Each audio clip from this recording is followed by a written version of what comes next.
झारखंड की पहचान कभी सिर्फ खनिज और उद्योगों से होती थी, लेकिन अब यहाँ की धरती फूलों की खुशबू से भी अपनी नई पहचान बना रही है। जी हाँ, जमशेदपुर और पूर्वी सिंहभूम जिले में जरबेरा फूल की खेती अब किसानों की जिंदगी बदलने लगी है। जो किसान कभी पारंपरिक खेती में घाटे और मौसम की मार से परेशान थे, वही किसान आज फूलों की खेती से हर महीने बेहतर कमाई कर रहे हैं और आत्मनिर्भर भारत के सपने को जमीन पर उतारते नजर आ रहे हैं। रंग बिरंगे जरबेरा फूलों से सजे ये पॉली हाउस सिर्फ फूल नहीं उगा रहे, बल्कि किसानों की उम्मीदें, सपने और बेहतर भविष्य भी तैयार कर रहे हैं। जरबेरा फूलों की मांग साल के 12 महीने बनी रहती है। शादी ब्याह हो, होटल डेकोरेशन, पूजा पाठ, इवेंट मैनेजमेंट या बुके और गिफ्ट पैकिंग, हर जगह जरबेरा फूल की डिमांड तेजी से बढ़ रही है। यही वजह है कि अब किसान धान और पारंपरिक खेती से आगे बढ़कर हाई वैल्यू फ्लोरिकल्चर यानी फूलों की खेती की ओर आकर्षित हो रहे हैं। जिला उद्यान विभाग भी इस बदलाव को नई दिशा देने में जुटा हुआ है। सरकार के उद्यान विकास योजना के तहत किसानों को 50% तक की सब्सिडी दी जा रही है। पॉली हाउस निर्माण, पौधे, सिंचाई व्यवस्था और तकनीकी प्रशिक्षण भी उपलब्ध कराया जा रहा है। जिला उद्यान पदाधिकारी अनिमा लकड़ा का कहना है कि पूर्वी सिंहभूम जिले में पिछले कई वर्षों से जरबेरा फूल की खेती की जा रही है और अब तक जिले में 20 यूनिट किसानों को उपलब्ध कराए जा चुके हैं। उन्होंने कहा कि ये खेती सिर्फ रोजगार नहीं दे रही, बल्कि किसानों को आर्थिक रूप से मजबूत और आत्मनिर्भर बना रही है। खासकर युवा किसान और आधुनिक खेती की ओर तेजी से बढ़ रहे हैं।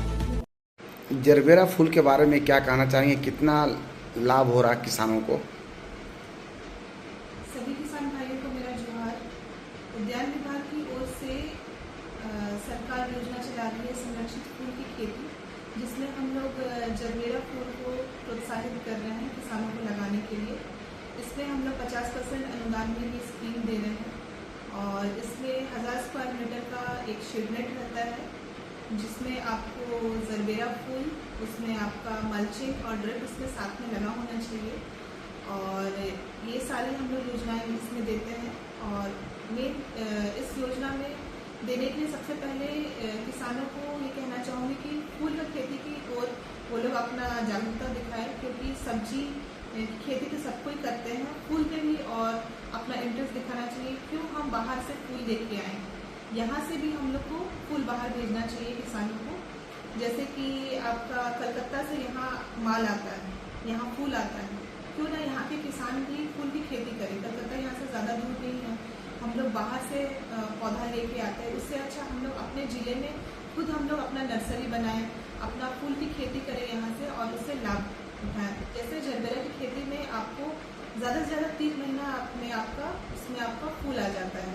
और इसकी खेती करने के लिए थोड़ा भुरभुरा मिट्टी चाहिए और इसका मेड़ का तैयारी करने के लिए आपको 1.5 फीट ऊंचा होना चाहिए और 2 फीट आपका चौड़ाई होना चाहिए। और जो फूल का लगाने का दूरी होना चाहिए वो 30 मीटर बाय 30 मीटर होना चाहिए। और जो आपका जो क्यारी बन रहा है वो 1 फीट का दूरी में होना चाहिए।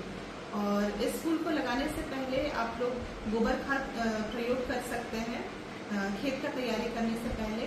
और इसमें मल्चिंग ज़रूर लगाएं, क्योंकि मल्चिंग करने से आपका जितना भी खरपतवार होता है वो आपका उसमें कम आएगा और उसके साथ साथ आपका जो सॉइल में जो नमी रहता है वो आपका बरकरार रहेगा उसमें। और जरबेरे का खेती करने से फ़ायदा ये है कि आज के दिन में फूल का रेट बहुत अच्छा मिलता है, जो आपको हर सीज़न में, जैसे आपका त्यौहार हो गया, आपका कोई फेस्टिवल हो गया, कहीं का शादी ब्याह हो गया, जरबेरा का अच्छा रेट मिलता है। किसान भाई बहनों के लिए ये मैसेज रहेगा मेरा कि इस योजना का लाभ वो लोग उद्यान विभाग से ज़रूर उठाएं। और पिछले वित्तीय वर्ष हम लोग पूरे 11 ब्लॉक में टोटल 20 यूनिट हम लोग किसानों को दिए थे। टोटल 20 हमें टारगेट मिला था। तो इस साल उम्मीद करते हैं कि और भी किसान लोग जागरूक होंगे और वो लोग सामने आएंगे और इस खेती को ज़रूर अपनाएंगे और अच्छा इनकम कमाएंगे। इसमें जैसे कि पिछले साल बहुत सारे ऐसे किसान हैं जो लोग एक फूल कम से कम 6 से 7 रुपए करके जो होलसेल रेट है उसमें वो लोग बेचे हैं। और एक मैसेज मैं देना चाहूँगी कि जब आप लोग इसका खेती करते हैं तो जब तक पत्ते आपके 10 से 12 पत्ते ना एक पौधा से जब तक ना निकले तब तक उसमें फूल आने ना दे। अगर उसमें कली आ जाता है उससे पहले तो कली का वो लोग उसको तोड़ दीजिए, तब फिर वो उसमें और अच्छे से फूल आएंगे। फ्लावर को जो भी ग्रोथ होगा वो उसका साइज उसका बड़ा होगा। इसलिए इस चीज़ को ध्यान रखें। और ये भी मैसेज रहेगा कि जैविक खेती को आगे मैं बढ़ावा देना चाहूँगी। तो इसलिए मैं कहना चाहूँगी कि अगर किसी प्रकार का कीड़ा भी लगता है, माइट्स भी लगता है इसमें, तो उसमें जो भी जैविक खाद है, जो आपका निमास्त्र हो गया, जो आपका घर में बन सकता है, गौमूत्र हो गया, आपका नीम ऑयल हो गया, ये सब का छिड़काव करके आप लोग उसमें जो भी कीटनाशक जो भी कीट लगते हैं वो उसको इस्तेमाल करके उसको वहाँ से हटा सकते हैं। कितने किसानों को फायदा हो रहा है, कितने किसान इसमें जुड़े हुए हैं? फिलहाल तो पिछले साल 20 किसान लोगों को हम लोगों ने ये दिया था। उसके पिछले वित्तीय वर्ष में 20 किसान को दिया था।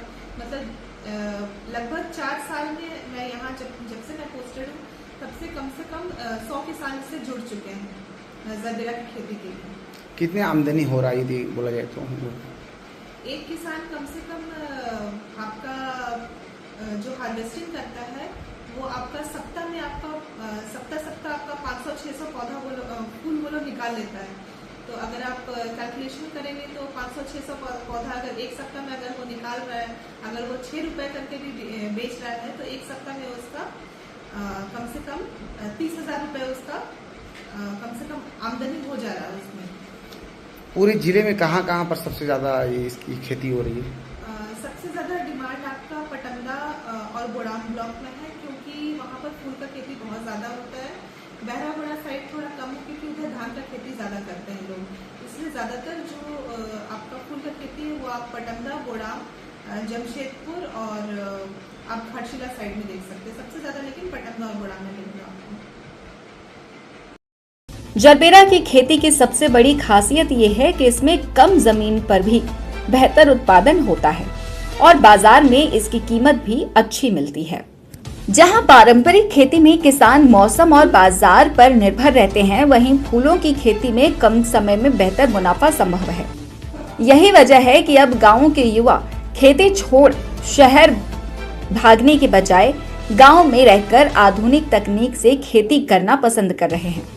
विशेषज्ञों की माने तो अगर सरकार और बाजार का सही सहयोग मिलता रहा तो आने वाले समय में झारखंड फूलों की खेती का बड़ा हब बन सकता है। और ये बदलाव सिर्फ खेती तक सीमित नहीं रहेगा। इससे ग्रामीण अर्थव्यवस्था मजबूत होगी, महिलाओं को रोजगार मिलेगा और युवाओं के लिए नए अवसर पैदा होंगे। अब देखना होगा कि क्या झारखंड में फूलों की खेती किसानों की आर्थिक क्रांति का नया रास्ता बन सकती है और क्या सरकार इस मॉडल को गांव-गांव तक पहुंचाने में सफल होगी। जरबेरा फूलों की ये रंगीन खेती सिर्फ खेतों को नहीं बल्कि किसानों की जिंदगी को भी रंगीन बना रही है। जहां कभी खेती घाटे का सौदा मानी जाती थी, वहीं आज आधुनिक फ्लोरिकल्चर नई उम्मीद, नई कमाई और नई पहचान बनकर उभर रहा है। जमशेदपुर से मुनादी लाइव के लिए विनोद केसरी की रिपोर्ट।